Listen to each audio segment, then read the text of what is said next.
Hello అండి, welcome back to ముంబైలో Andhra kitchen and blogs. ఈరోజు రెసిపీ వచ్చి మిల్క్ మేడ్ తోటి కేక్ తయారు చేశానండి. ఇందులో అస్సలు షుగర్ అయితే యాడ్ చేయలేదు, పెరుగు కూడా అస్సలు యూజ్ చేయలేదండి. చాలా స్పాంజీగా, చాలా టేస్టీగా, చాలా బాగుంది.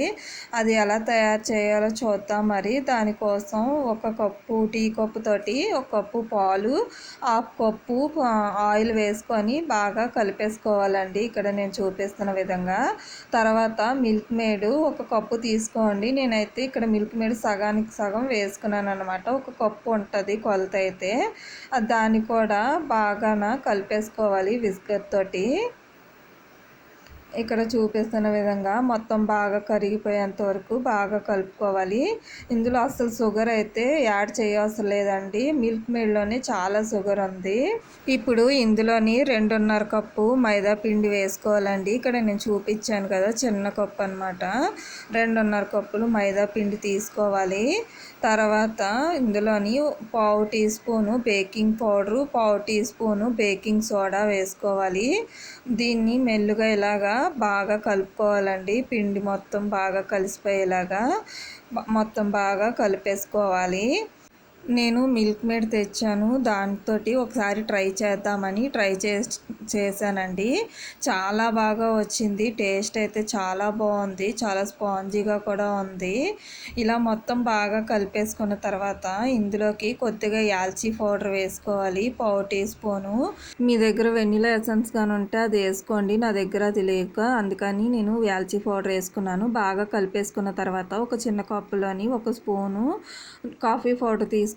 3 స్పూన్లు కొద్దిగా పాలు వేసుకోవాలి. బాగా కలిపేసుకొని ఇందులో వేసుకోండి. టేస్ట్ అయితే చాలా బాగుంటుంది, కొద్దిగా లైట్గా కలర్ఫుల్గా కూడా ఉంటుంది, కూడా చాలా బాగుంటుంది. అలాగే ఇది మొత్తం బాగా కలిపేసుకోవాలి, మొత్తం బాగా కలిసేలాగా బాగా కలిపేసుకోవాలండి. కనీసం 10-15 నిమిషాల పాటు కలుపుకోండి, వస్తుంది అనమాట. ఇలా రిబ్బన్ కన్సంట్రేషన్ వచ్చేంత వరకు చేసుకోవాలి. ఒకవేళ మీకు పిండి పలచగా కానీ ఉంటే ఇంకొంచెం ఎక్స్ట్రాగా వేసుకోండి, బాగా వస్తుంది. తర్వాత ఇక్కడ కేక్ది గిన్నె ఉంది కదండి, అది తీసుకున్నాను నేనైతే. ఒక స్పూను నెయ్యి రాసుకోవాలి. మీ దగ్గర ఇది కానీ లేకపోతే నార్మల్ గిన్నెలో కూడా తీసుకోవచ్చు. నెయ్యి రాసుకొని మొత్తం ఇక్కడ కొద్దిగా మైదా పిండి వేసుకొని దాన్ని కూడా బాగా ఇలా అప్లై చేసేసుకోవాలి, బాగా వస్తుంది లాస్ట్లోని కేక్ అయితే.